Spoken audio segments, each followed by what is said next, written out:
제목은 베드로의 설교입니다.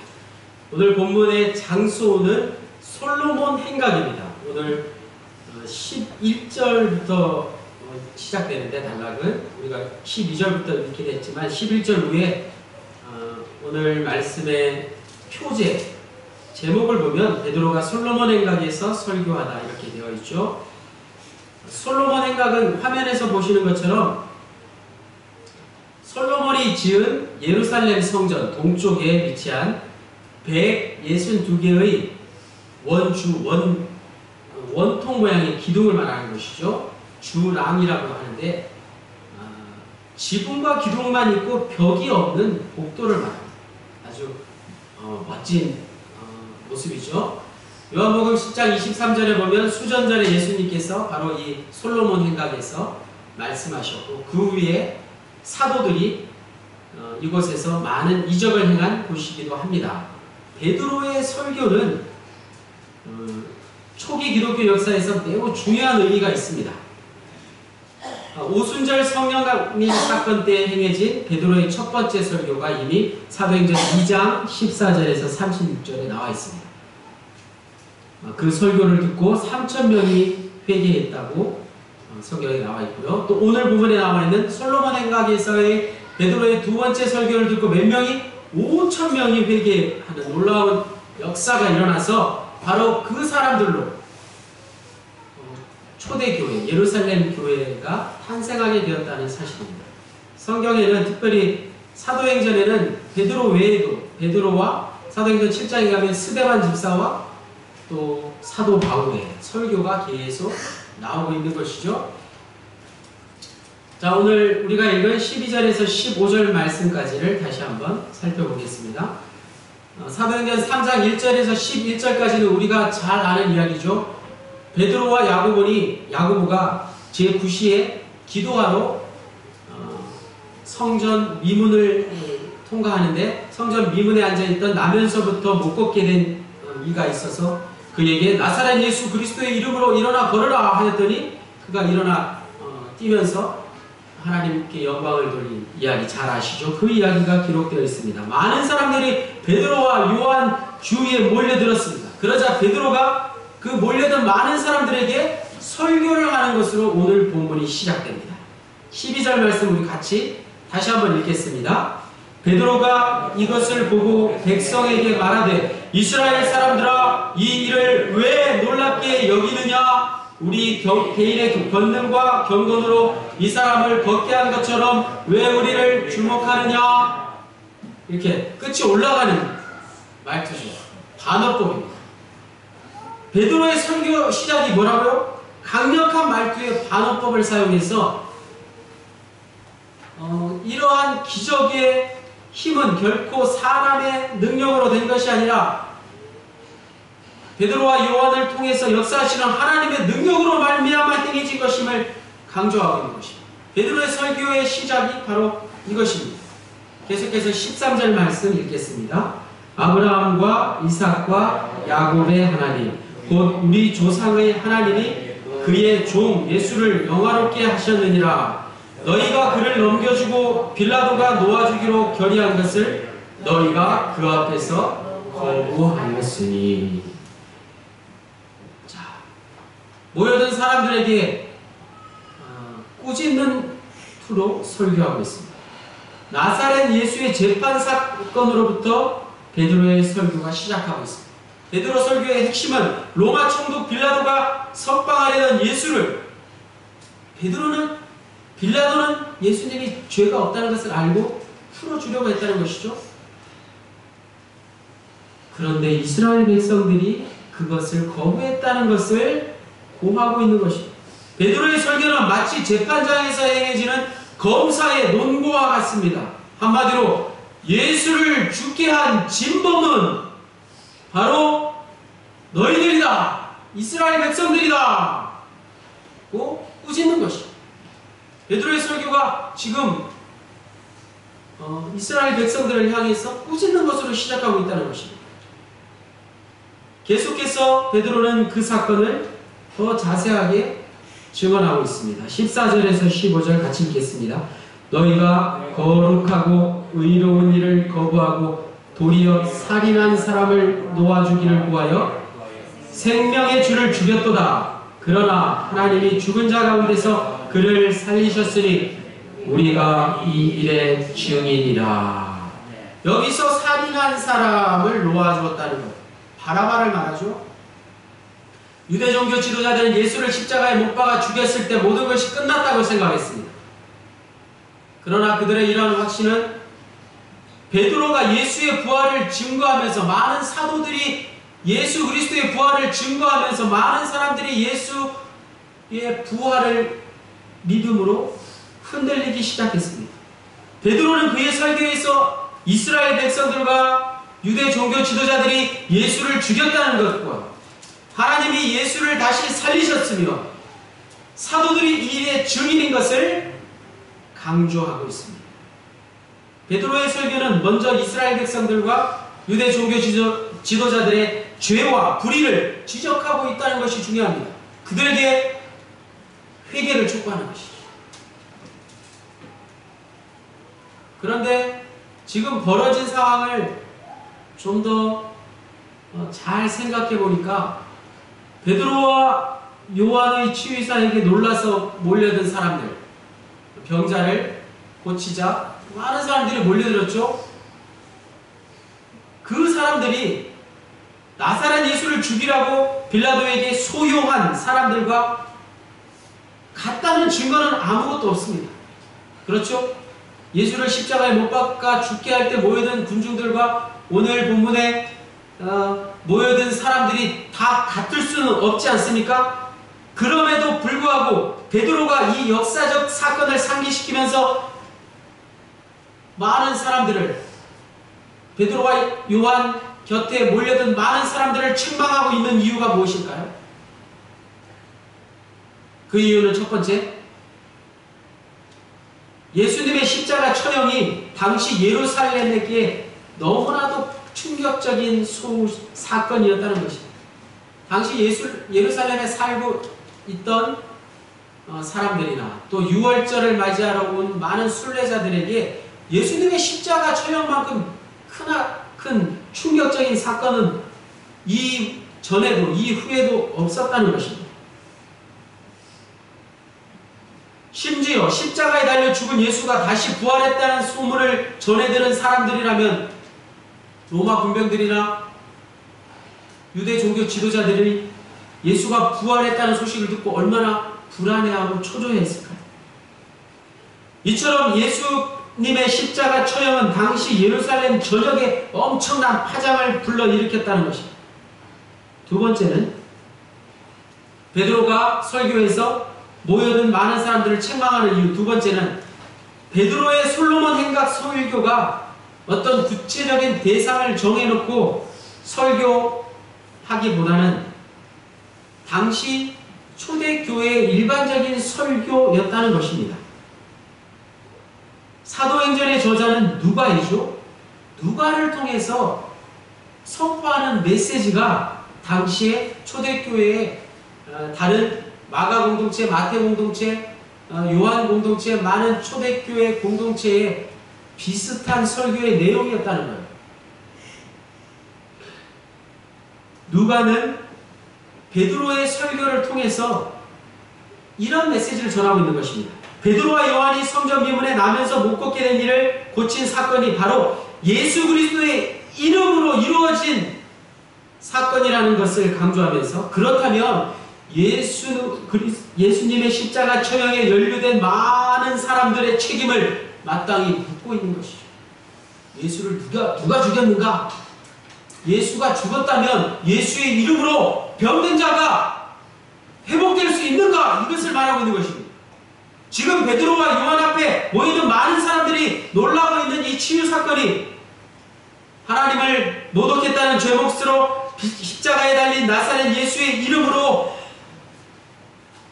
병든 자를 고치게 했으니 결국에 예수를 죽게 한 십자가 처형을 집행하기까지 관련된 모든 사람들의 잘못이 분명히 드러날 수밖에 없는 것이라는 말씀입니다.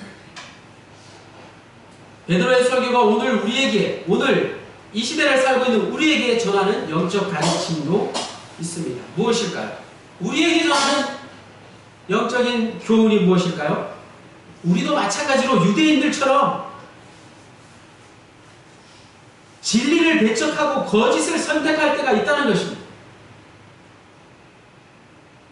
당시에는 모두가 옳다고 생각했던 것이 시간이 지나서 잘못된 것으로 증명되는 일들이 우리에게 여전히 일어나고 있다는 것입니다. 따라서 우리가 무슨 중요한 결정을 하게 될 때면 늘 역사적인 교훈을 잊지 말아야 할 것입니다. 이런 성경의 역사적인 교훈을 절대적인 기준으로 삼는 태도가 바로 기독교에서 말하는 종말론이라는 것입니다. 종말론. 이제 다시 오실 예수 그리스도를 믿는 말입니다. 그리스도인의 종말론적 신앙이란 미래의 생명이 오늘 우리에게 완전히 드러나게 되는 절대적인 미래가, 확실한 미래가 오늘 우리의 구체적인 삶을 지배할 수 있도록 우리의 영적인 시각을 확대하는 것, 그것을 말하는 것입니다. 종말론의 넓은 의미가 이렇습니다. 사도행전의 저자 누가와 같은 초기 기독교 공동체에서 행해진 모든 설교는 바로 예수 그리스도의 부활을 통해서 이런 종말론적인 삶의 진리와 빛을 경험한 사람들의 설교였다는 사실입니다. 두 번째, 16절에서 18절까지 말씀. 먼저 16절 말씀 다 같이 읽겠습니다. 그 이름을 믿음으로 그 이름이 너희가 보고 아는 이 사람을 성하게 하였나니 예수로 말미암아 난 믿음이 너희 모든 사람 앞에서 이같이 완전히 낫게 하였느니라. 베드로와 요한이 병든 자를 치유하게 된 것을 다시 한번 강조해서 예수로 말미암아 완전히 낫게 되었다고 다시 한번 말씀하고 있습니다. 이름은 그 사람의 인격을 드러냅니다. 이름은 또 그 사람의 권위와 능력을 나타내는 것이죠. 베드로는 자신에게 병자를 치유할 수 있는 능력과 권세를 누가 주셨는지, 자신의 권세와 능력이 아니라 예수의 이름을 사용함으로써 병든 자를 치유했다고 분명히 밝히고 있습니다. 베드로와 요한이 무엇을 했는가를 자랑하는 게 아니라, 강조하는 게 아니라 하나님이 그들을 통해서, 베드로와 요한을 통해서 무엇을 하셨는지를 다시 한번 강조하는 말씀입니다. 예수를 죽게 한 이들이 누구냐에 대한 베드로의 지적은 유대인들을 고발한다는 의미를 넘어서 그들이 미처 알지 못한 부분, 깨닫지 못한 것을 깨우쳐 알게 하는 성격이 강합니다. 다시 말해서 베드로의 설교가 강한 어조로 이스라엘 백성들을 책망하는 것 같지만 그들을 비판하기보다 그들을 설득하며 달래고 있다는 사실입니다. 17절 말씀 같이 읽겠습니다. 형제들아 너희가 알지 못하여서 그리하였으며 너희 관리들도 그리한 줄 아노라. 여기서 형제들은 이스라엘 백성이고 너희 관리들은 유대 종교 지도자들, 구체적으로 언급해서 하는 말입니다. 18절 말씀 같이 읽겠습니다. 그러나 하나님이 모든 선지자의 입을 통하여 자기의 그리스도께서 고난받으실 일을 미리 알게 하신 것을 이와 같이 이루셨느니라. 그리스도의 십자가 사건이 이미 구약의 예언자들을 통해서 예언된 것이라는 것을 덧붙이고 있습니다. 우리가 오늘 본문을 19절까지만 읽었지만 20절에서 26절까지를 보면 그러한 내용들이 계속 소개되고 있습니다. 즉 구약의 선지자들이 그리스도를 예언한 일들을 모세와 또 사무엘 선지자와 아브라함에 이르기까지 그리스도를 예언한 선지자들의 이야기가 오늘 말씀 다음 부분 20절에서 26절까지 계속해서 이어지고 있습니다. 베드로의 설교, 즉 베드로의 논증을 통해서 우리가 확인할 수 있는 게 무엇인가요? 초기 기독교는 십자가 사건을 전혀 생소한 것으로 인식한 게 아니라는 말씀입니다. 십자가 사건을 두고 엄청 놀란 건 사실이지만 십자가 사건이 이미 구약의 선지자들을 통해서 예언된 것이 그 예언대로 이루어진 것이라는 사실을 믿었습니다. 구약을 제대로 이해한 것이, 구약의 말씀을 제대로 이해했기 때문에 예수님의 십자가 사건과 같은 중요한 대목에서 역사의 올바른 해석이 진리를 드러내게 되었다는 것입니다. 사도행전의 저자 누가의 생각 속에 중심으로 자리 잡고 있는 기독교와 유대교의 갈등, 즉 초대교회가, 초기 기독교가 기존의 유대교에서 빨리 벗어날 수 있는 방법이 무엇인가? 바로 구약의 해석을 올바로 해야 된다는 것에서 누가는 오늘 베드로의 설교를 통해서 강조하고 있는 것입니다. 구약의 말씀은 모든 사람들에게 똑같은 말씀입니다. 그렇죠? 구약의 성경 말씀은 세계 모든 사람들에게 똑같은 말씀입니다. 하지만 그것을 어떻게 해석하느냐, 어떻게 받아들이느냐에 따라서 예수 그리스도에 대한 인식이 완전히 달라진다는 것입니다. 오늘날에도 여전히 유대교와 기독교는 구약의 해석을 달리하고 있습니다. 누가의 해석에 의하면 유대인들이 예수를 십자가형에 처하게 된 원인은 바로 구약의 해석을 잘못했기 때문이라는 것입니다. 예언자들의 말씀을 잘못 이해했기 때문이라는 것입니다. 베드로의 설교는 이런 역사 현상을 매우 정확하게 분석하고 있다는 것입니다. 예수를 십자가에 매달아 죽게 한 이는 분명 이스라엘 백성들이고, 더 중요한 것은 그들의 성품에 문제가 있어서가 아니라 구약의 말씀을 제대로 이해하지 못하는 무지로 인해서 진리를 배척했다는 것을 누가는 강조하고 있습니다. 안타깝게도 이런 무지로 인해서 죄는 역사를 통해서 끊임없이 반복되고 있습니다. 그런데 더 중요한 것은 여기서 말하는 무지란 어떤 사물에 대한, 사건에 대한 지식이나 정보가 부족하다는 게 아니라 그 사건이나 사물의 근본을 이해할 수 있는 능력이 부족하다는 뜻이라는 것을 우리는 알아야 됩니다. 오늘 우리가 살아가고 있는 이 시대를 보십시오. TV를 보십시오. 뉴스를 보면 날마다 정치권에서 싸우는 일들이 나오지 않습니까? 여전히 진보와 보수가 대립하는 모습을 우리는 날마다 지켜보고 있습니다. 한 가지 사실을 놓고, 똑같은 사실을 놓고 완전히 상반된 의견을 보이는 것이 정치판 아닙니까? 정치인들 아닌가요? 심지어 막말을 해가면서 조금이라도 흠집이 보이면 놓치지 않고 꼬리에 꼬리를 잡고 지륵탕 싸움을 벌이는 게 정치 현실이죠. 우리나라의 정치, 모든 정치가 그렇잖아요. 권력을 잡기 위해서.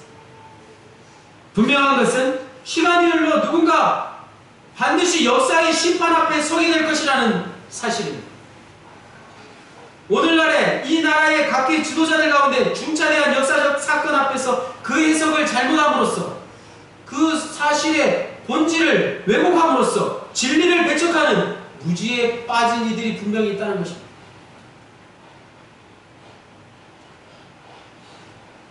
자, 마지막 19절 다 같이 읽겠습니다. 시작.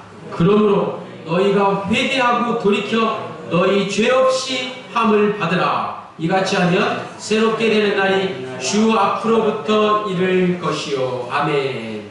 베드로는 종교 지도자들과 이스라엘 백성들이 무지로 인해서 죄를 범했지만 그것으로 모든 인류의 구원 역사가 종결된 것이 아니라 그 죄로부터 돌아설 기회가 주어졌다는 사실을 선포하고 있습니다. 오늘 19절 말씀이 바로 그러한 의미입니다. 그래 오늘 교회에게서 전한 본문 사도행전 3장 12절에서 19절까지가 19절에서 끝나는 이유가 아마 19절의 말씀이 아주 매우 강한 메시지를 주기 때문이 아닐까 생각합니다. 여기서 회개하다는 악으로부터 떠난다는 의미를 강조하는 말이고, 돌아선다는 말 역시 긍정적인 의미로 기본적으로 회개하다는 의미와 별 차이가 없습니다. 즉 회개하고 돌아서라는 말씀의 의미는 단순히 우리가 법을 지키지 법을 어기지 않고 착한 일을 하며 그저 조용조용히 지내라, 이런 의미가 아니라 더 근본적으로 하나님으로부터 떠난 삶이 곧 죄란 사실을 깨달아야 된다는 것입니다. 그런 삶으로부터 하나님께로 다시 돌아서는 것이 회개한다, 돌아선다라는 것입니다. 즉 회심에 대해서 말씀하고 있는 것입니다. 오늘 마지막 3절, 마지막 19절 말씀, 회개하고 돌아서라, 회개하고 돌이키라, 이 말씀의 의미는 또 다른 중요한 의미를 포함하고 있습니다. 즉 유대인들의 회심을 요청하는 베드로의 설교는 단지 유대인들에게 연민을 느끼거나 그들을 동정하거나 그들과의 관계를 회복하겠다는 의지가 아니라 훨씬 더 본질적인 기독교의 신앙을 담고 있다는 것입니다. 앞서 말씀드린 종말론의 신앙을 말하고 있다는 것입니다.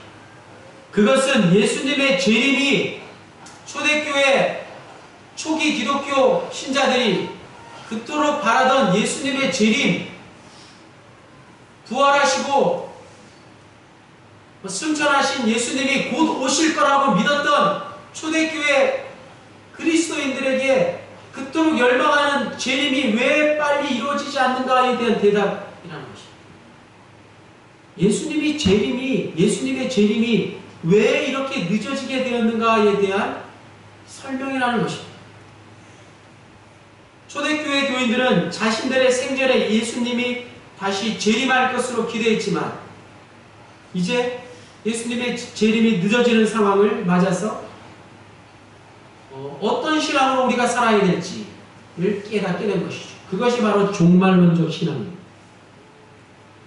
그들이 찾은 대답은 온갖 박해와 고난과 핍박 가운데서도 더 많은 사람들을 구원하시기 위한 하나님의 뜻이라는 사실을 알게 되었다는 말씀입니다.